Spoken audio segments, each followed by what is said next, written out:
region.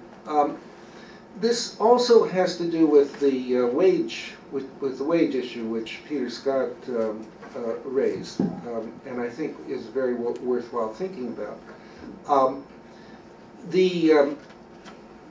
The points that Rick Wolff made are, in my view, very well established. The real wage has not gone up for the majority of American workers. Median real wages, for example, have not risen for about 30 years in the U.S. economy, while labor productivity, measured labor productivity, has been going up. And you would expect that this should show up as a much bigger increase in the profit share or a much bigger fall in the wage share in GDP. So this is another question of whether we need to look very carefully at the statistics.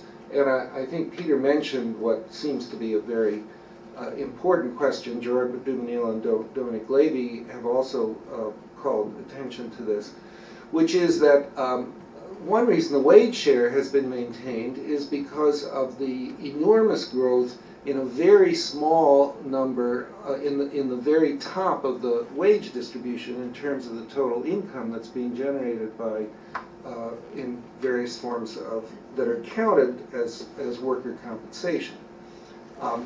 So I think both the question of what are we measuring with the GDP, maybe it's right, and maybe what we're just seeing is a fundamental change in the relation between employment and output in the U.S. economy, or maybe we really need to reevaluate what these economic indicators are telling us. And by doing that, maybe we would get some insight into the more fundamental message that this crisis is transmitting to us.